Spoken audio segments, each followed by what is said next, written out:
Hello hello എല്ലാവർക്കും എൻ്റെ YouTube ചാനലിലേക്ക് സ്വാഗതം. അപ്പോൾ ഇന്നത്തെ നമ്മുടെ പരിപാടി എന്താണെന്ന് വെച്ചാൽ ഈസ്റ്ററിന് നമ്മൾ മാറ്റി വെച്ചിട്ടുള്ള കുറച്ച് ചിക്കനും കുറച്ച് ബീഫും ഇന്ന് ഫ്രൈ അടിക്കലാണ്. അപ്പോൾ ഗ്യാസൊക്കെ തീരാറായി. ഇനിയിപ്പോൾ ഗ്യാസ് പെട്ടെന്ന് തീർന്ന പണിയായതുകൊണ്ട് ഞാൻ അടുപ്പിലാണ് കേട്ടോ വെക്കുന്നത്. നമ്മുടെ അവിടെ പുകയില്ലാത്ത അടുപ്പുണ്ട്. അപ്പോൾ അടുപ്പിലാണ് ചിക്കൻ കറി വെക്കുന്നത്. അതിനാദ്യമായിട്ട് ഞാൻ ചട്ടി അടപ്പത്ത് വെച്ചിട്ട് നല്ല പോലെ ചൂടായതിന് ശേഷം എണ്ണ ഒഴിച്ച് കുറച്ച് പെരിഞ്ജീരകം ഇട്ടിട്ട് നല്ല പോലെ പൊട്ടിക്കുകയാണ്. അതിനുശേഷം വെളുത്തുള്ളി, ഇഞ്ചി, പച്ചമുളക് ഇട്ട് നല്ല പോലെ ഒന്ന് ഇളക്കിയെടുക്കുക. ഇതിന് അടുപ്പിന് ചുറ്റും എന്തുകൊണ്ടാണ് ഈ ചിരട്ടയും ചകിരിയൊക്കെ വെച്ചതെന്ന് വെച്ചാൽ പെട്ടെന്ന് ചൂടാവാനാട്ടോ.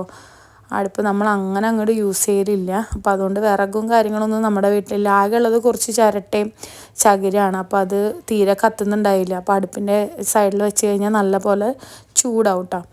അപ്പോൾ അതുകൊണ്ടാണ് ഞാൻ അങ്ങനെ സൈഡിൽ വെച്ചേക്കണത്. ഭക്ഷണത്തിലേക്കൊന്നും വീഴില്ല, അതിന് നോക്കിയിട്ട് തന്നെയാണ് ഞാൻ ചെയ്യുന്നത്. ഇപ്പോൾ ഗ്യാസൊക്കെ ബുക്ക് ചെയ്ത് കഴിഞ്ഞാൽ പെട്ടെന്ന് കിട്ടുന്നുണ്ടെന്ന് പറയുന്നുണ്ട്. നമ്മളിതുവരെ ബുക്ക് ചെയ്തിട്ട് വന്നിട്ടൊന്നുമില്ല. അങ്ങനെ പിന്നെ അതിന് ശേഷം സബോള നല്ല പോലെ അരിഞ്ഞത് ഇടാണ്. ഇതൊന്ന് പെട്ടെന്ന് വരണ്ട് കിട്ടാനായിട്ട് ഞാൻ കുറച്ച് കല്ലുപ്പ് ഇടുന്നുണ്ട്. എന്നിട്ട് അടുപ്പ് നല്ല പോലെ ഊതി കൊടുത്തപ്പോൾ കത്തുന്നത് കണ്ടോ. അത് ആ സൈഡിലൊക്കെ വെച്ച് ചൂടാക്കിയതുകൊണ്ടാണ് ചകിരി ഇങ്ങനെ നല്ല അടിപൊളിയായിട്ട് കത്തുന്നത് ഞാൻ കാണിച്ചു തരാം. കണ്ടോ, സൂപ്പറായിട്ട് കത്തുന്നുണ്ട്. നല്ല ഉണങ്ങിയ ചകിരി കേട്ടോ. ഉണങ്ങിയ ചകിരി പ്ലസ് ഒന്ന് അടുപ്പിൻ്റെ സൈഡിൽ വെച്ച് ചൂടാക്കിയപ്പോൾ നല്ല പോലെ കത്തുന്നുണ്ട്. അങ്ങനെ സബോള നല്ല രീതിയിൽ വരണ്ട് കിട്ടിയിട്ടുണ്ട്. ഇതിലേക്ക് പൊടികൾ നമ്മൾ ചേർക്കാണ്. ആദ്യമായിട്ട് തന്നെ കുറച്ച് മഞ്ഞൾപ്പൊടി ചേർക്കാണ്. വളരെ കുറച്ച് മഞ്ഞൾപ്പൊടി ചേർക്കുന്നുള്ളൂ. കാരണം ചിക്കൻ നമ്മൾ ഓൾറെഡി മഞ്ഞൾ, മുളക്, മല്ലിയൊക്കെ മിക്സ് ചെയ്ത് വെച്ചിട്ടുണ്ട്. അപ്പോൾ അതുകൊണ്ട് അധികമൊന്നും വേണ്ട. അതിന് ശേഷം കുറച്ച് മല്ലിപ്പൊടി ചേർക്കാണ്. പറഞ്ഞ പോലെ മല്ലിപ്പൊടി ഞാൻ വളരെ കുറച്ചേ ചേർത്തിട്ടുള്ളൂ. മഞ്ഞൾപ്പൊടി അങ്ങനെ തന്നെ. എന്നിട്ട് നല്ല പോലെ അത് ഇളക്കി കൊടുത്തു. എന്നിട്ട് 2 ടേബിൾ സ്പൂൺ മുളക് പൊടി ചേർക്കാണ്. അത് നല്ല രീതിയിൽ ഇളക്കി എല്ലാം കൂടി യോജിപ്പിച്ച് ലാസ്റ്റ് കുറച്ച് ഗരം മസാല ഞാൻ എടുത്തത് കുറച്ച് കൂടി, അതുകൊണ്ട് ഞാൻ കുറച്ചേ ഇട്ടിട്ടുള്ളൂ, ആവശ്യത്തിന് മാത്രം. നല്ല പോലെ അത് വരട്ടി മൂത്ത് കഴിയുമ്പോൾ തക്കാളി, ഇതിപ്പോൾ ഒരു 3 തക്കാളി ഉണ്ട്. തക്കാളി കുറച്ച് അധികം ഇട്ടാലും തെറ്റൊന്നുമില്ല, എന്നാലാണ് നല്ല മസാലയായിട്ട് വരുള്ളൂ.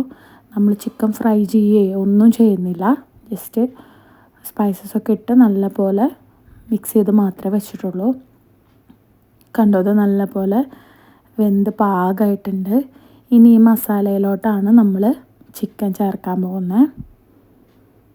ചിക്കൻ ഞാൻ പറഞ്ഞ പോലെ എല്ലാം മിക്സ് ചെയ്ത് വെച്ചിരിക്കുകയാണ്. അതങ്ങനെ തന്നെ ഇതിലേക്ക് ചേർക്കാം. എന്നിട്ട് നല്ല പോലെ ഇളക്കി അത് യോജിപ്പിക്കുക. ഉപ്പ് ഉണ്ട് വേണം എന്ന് വെച്ചാൽ ഒന്നും കൂടി കുറച്ച് ഉപ്പിടാം. എന്നിട്ടത് നല്ല പോലെ ഇളക്കി യോജിപ്പിക്കുക.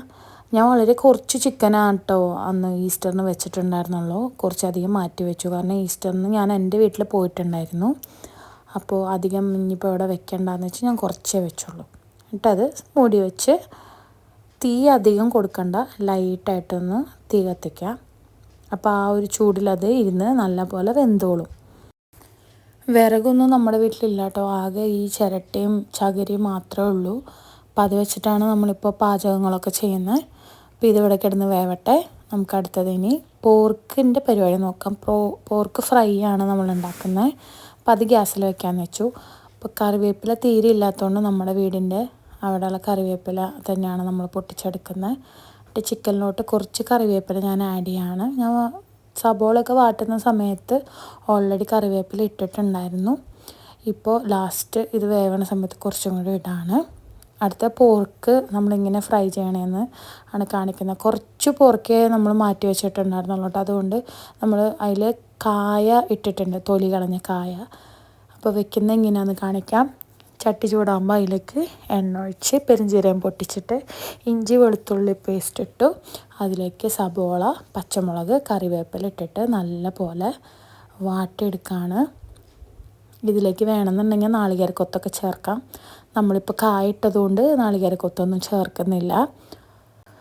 ഇതിൽ നമ്മളിനി പൊടികൾ ചേർക്കുകയാണ്. നമ്മുടെ വീട്ടിൽ പൊടികൾ ചേർക്കുമ്പോൾ അതിനൊരു പാറ്റേൺ ഉണ്ട്. മഞ്ഞൾപ്പൊടിയാണ് നമ്മൾ ഫസ്റ്റ് ഇടുക. ചില വീട്ടിലൊക്കെ എല്ലാം മിക്സ് ചെയ്തിടുന്നൊക്കെ കണ്ടിട്ടുണ്ട്. നമ്മളിവിടെ മഞ്ഞൾപ്പൊടിയാണ് ഫസ്റ്റ് ഇടുക. അത് കഴിഞ്ഞിട്ട് മല്ലിപ്പൊടി ഇടാണ്. മല്ലിപ്പൊടി 2 ടീസ്പൂൺ ഇട്ടിട്ടുണ്ട് കേട്ടോ. കാരണം വേവിച്ചപ്പോൾ നമ്മൾ മഞ്ഞൾപ്പൊടി ഉപ്പും ചേർത്ത് മാത്രമേ വേവിച്ചിട്ടുണ്ടായിരുന്നുള്ളൂ. അതുകൊണ്ടാണ് മല്ലിപ്പൊടി ഇതിലധികം ഇടുന്നത്. പിന്നെ മുളക് പൊടി 2 ടേബിൾ സ്പൂൺ ഇടാണ്.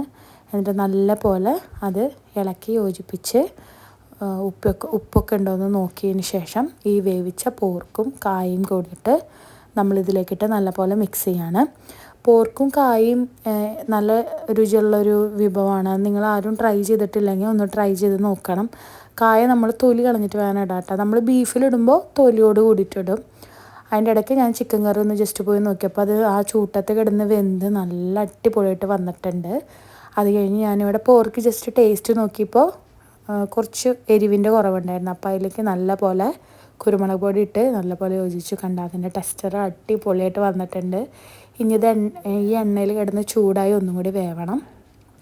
അങ്ങനെ നമ്മൾ പോർക്ക് കറിയും ചിക്കൻ കറിയും റെഡിയാക്കിയിട്ടുണ്ട്. എല്ലാവരും ഈ പോർക്ക് കറി ഒന്ന് ട്രൈ ചെയ്ത് നോക്കുക. ചാനൽ സബ്സ്ക്രൈബ് ചെയ്യാത്തവരാണെന്ന് വെച്ചാൽ സബ്സ്ക്രൈബ് ചെയ്തൊന്ന് ഹെൽപ്പ് ചെയ്യുക. അടുത്തൊരു വീഡിയോയിൽ കാണാം. ബൈ.